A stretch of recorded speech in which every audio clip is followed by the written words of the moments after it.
I stand here with neighbors, friends, and fellow taxpayers from across Irondequoit, Democrats, Republicans, and Independents. We come from every walk of life, but we share one thing: our belief that government should serve the people, not itself. Over the past year, we've watched with growing concern and outright alarm as our town board has abused its power, ignored transparency, and disrespected the will of the voters. We watched meeting after meeting, read the laws ourselves, and realized something simple. What's happening here is not normal, and it's not legal. When Supervisor Evans was accused, we waited for facts. No charges were filed, no indictments issued, and no evidence of wrongdoing was ever found. Yet the town board moved to destroy his reputation and silence his voice. That is an abuse of office. We learned about Public Officers Law Section 36, a law that allows residents to petition the courts to remove officials who commit misconduct or maladministration. Today, we are exercising that right. The residents of Irondequoit are now in the process of serving the town board members and filing a formal Section 36 removal petition with the Monroe County Supreme Court. We do this not out of anger, but out of duty to restore trust, uphold the law, and protect our community from further harm. To the four board members, we simply say, resign. Do the honorable thing and spare this town further division and embarrassment. To our neighbors, we say, stand with us. Ask questions. Demand accountability. Consider your vote tomorrow. Irondequoit belongs to its residents, not to political insiders or those who misuse power for personal gain. Our petition asks the court to look at the record and apply the law, to restore accountability, uphold transparency, and return fairness to the town government. We are not the judge or the jury. We are citizens exercising our legal right to seek justice.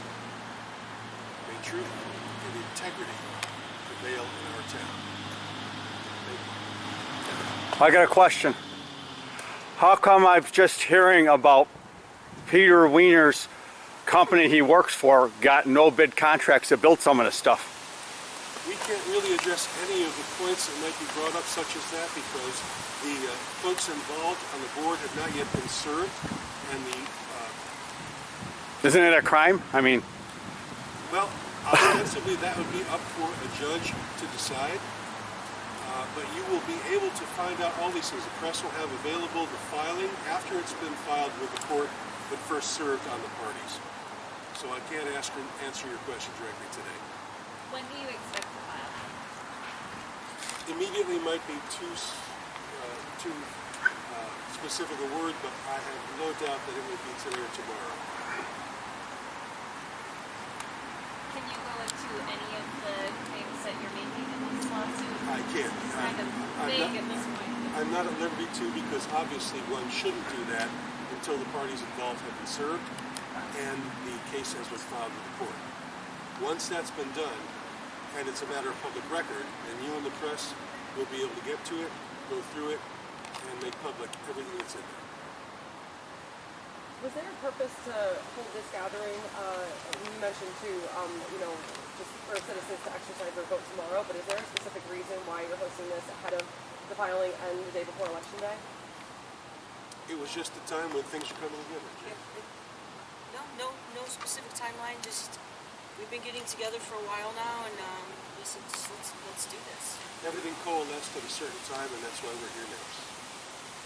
And how long have you all been monitoring and gathering and watching and taking steps towards that? How long of a process has it been for you? A few response. I mean, my process started when I was collecting signatures for the Irondequoit Town Board. I wanted to So sorry, running as an stand closer to independent. him. Oh, I'm sorry. I was running as an independent and, you know, collecting signatures, speaking with the residents. You get a lot of hearsay about this corruption, this corruption, this corruption, and it kind of piqued my interest into looking into it. And then you start meeting different people. I met these folks at a coffee shop, and you just start communicating, and we realize something's terribly wrong here, and we need to do something about it. In my case, I attended specifically one meeting of the board with Mr. Evans, and it was an opportunity for those who were not pleased with the process that was going on to speak in support of Mr. Evans, which I did.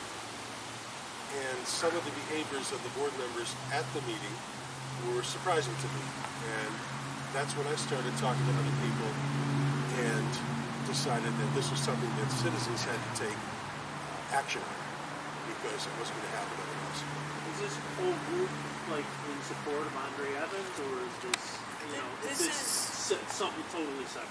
This is not have anything to do with Andre Evans. I mean, it's kind of, it's all intertwined, but this is just the citizens of Irondequoit wanting to be represented fairly by our town hall, regardless of who the supervisor is.